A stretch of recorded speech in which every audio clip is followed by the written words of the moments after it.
Existem jogos que marcam uma geração, existem jogos que mudam um gênero inteiro, e existem jogos que parecem ultrapassar a própria ideia do que um videogame deveria conseguir fazer. Red Dead Redemption 2 pertence a esse grupo raro. Mesmo anos depois do lançamento, ele continua parecendo diferente de tudo, não só porque é bonito ou porque tem um mapa enorme, mas porque quase tudo nele transmite a sensação de que foi pensado com um cuidado anormal. O mundo reage, os personagens têm peso, o tempo parece existir de verdade. E cada detalhe passa a impressão de que a Rockstar não queria simplesmente fazer um grande jogo, mas construir uma experiência tão completa que o jogador sentisse que estava vivendo dentro dela. E talvez seja exatamente por isso que tanta gente fala de Red Dead Redemption 2 como se ele fosse uma exceção. Porque quando as pessoas elogiam esse jogo, elas não falam só de gráfico, de história ou de missão. Elas falam de imersão, de memória, de emoção e de uma sensação muito difícil de explicar, mas muito fácil de sentir. A sensação de estar diante de algo especial. E é aí que nasce a pergunta deste vídeo. Red Dead Redemption 2 é realmente um jogo sem defeitos, ou ele só chegou tão perto da perfeição que os defeitos se tornaram pequenos demais diante de tudo o que ele faz bem?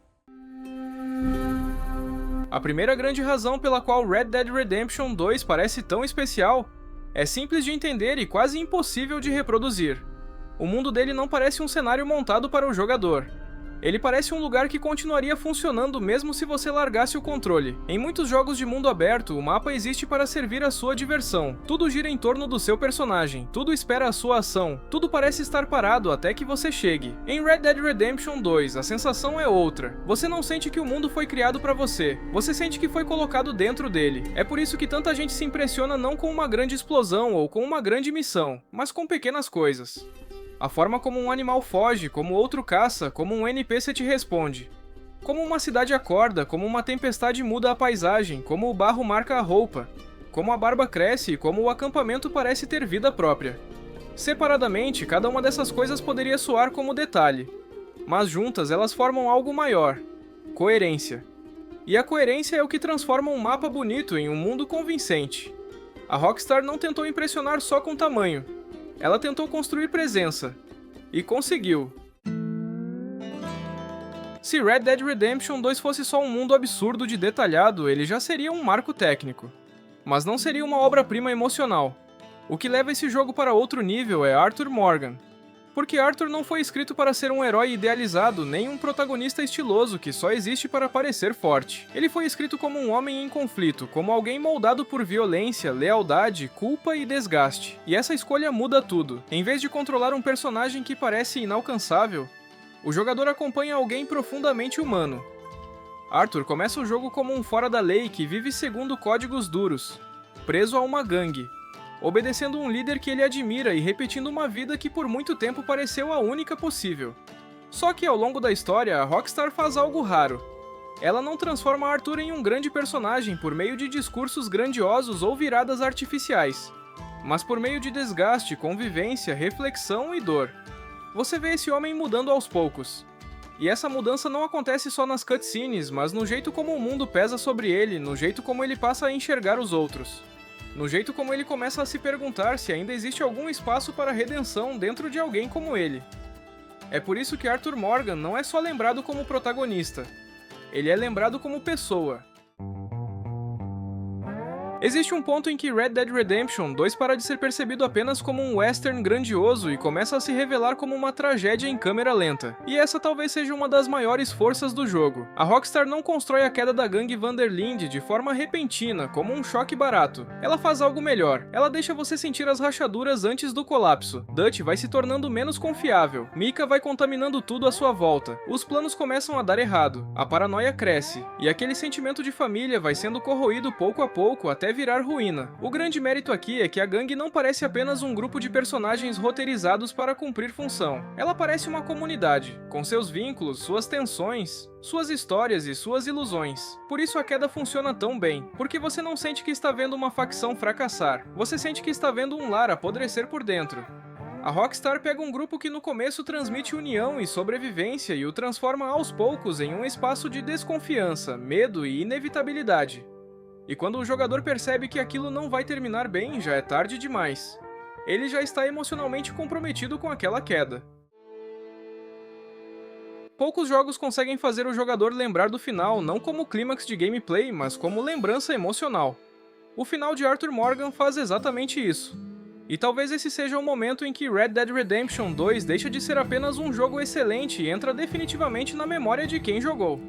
Porque a última jornada de Arthur não é construída como um espetáculo vazio. Ela é construída como despedida. E a diferença entre essas duas coisas é enorme. A Rockstar entende que depois de tudo o que o jogador viveu com Arthur, o encerramento não podia depender só de ação. Precisava depender de sentimento. Precisava parecer a conclusão natural de uma vida difícil, violenta, contraditória e, ao mesmo tempo, profundamente humana. Por isso o impacto é tão forte. Porque quando Arthur chega ao fim, o que pesa não é apenas o roteiro dizendo que aquele personagem morreu.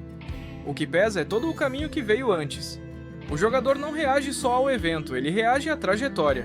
E é exatamente por isso que esse final é lembrado com tanto respeito. Porque ele não tenta manipular emoção de forma fácil. Ele conquista essa emoção. Como se o final de Arthur já não fosse suficiente para eternizar o jogo, a Rockstar ainda toma outra decisão brilhante. Ela não encerra tudo ali. Ela entrega John Marston, entrega o epílogo e entrega uma continuação emocional da tragédia. E isso é importante porque o epílogo não funciona como simples conteúdo extra. Ele funciona como cicatriz. Depois de toda a intensidade do arco de Arthur, o jogo desacelera, reorganiza o tom, mostra o peso do que aconteceu e dá ao jogador a sensação de estar vivendo as consequências daquilo tudo. E então vem American Venom, e com ela, a Rockstar consegue algo impressionante, transformar vingança em catarse. Não é só satisfatório porque há confronto, tensão e recompensa. É satisfatório porque existe acúmulo emocional.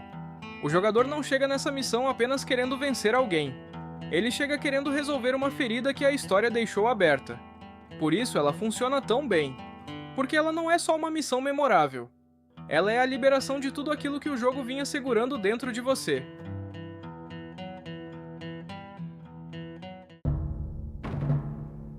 É claro que Red Dead Redemption 2 não é literalmente perfeito. Existem críticas legítimas ao ritmo, à lentidão de certas animações, à rigidez de algumas missões e a certos controles que nem sempre parecem tão fluidos quanto poderiam. Mas talvez o ponto nunca tenha sido esse. Talvez o motivo pelo qual tantas pessoas falam desse jogo como se ele fosse perfeito não esteja na ausência total de defeitos, e sim no fato de que quase tudo o que ele faz bem é grande demais, consistente demais e marcante demais para ser ignorado. Quando você junta um mundo que parece vivo, um protagonista que parece humano, uma história que amadurece com coragem, uma direção artística absurdamente forte, uma ambientação impecável e um final que realmente deixa marca, o resultado não é apenas um jogo excelente. O resultado é uma obra que faz o jogador sentir que esteve diante de algo raro. E talvez seja exatamente isso que a Rockstar tenha alcançado aqui. Não uma perfeição matemática, mas uma experiência tão poderosa, tão coesa e tão memorável que, para muita gente, ela passa a sensação de perfeição. E honestamente, talvez isso seja ainda mais difícil de conseguir. No fim, talvez Red Dead Redemption 2 não seja perfeito no sentido literal da palavra. Mas talvez ele seja o jogo que mais fez a indústria acreditar que isso era possível. E só isso já coloca ele em um lugar que pouquíssimos conseguiram alcançar. Se você gostou do vídeo, deixe seu like e se inscreva no canal. Esse é meu segundo vídeo e peço desculpas se a edição está bem genérica. Tô buscando melhorar e em breve o conteúdo vai evoluir. Fique com Deus e fui!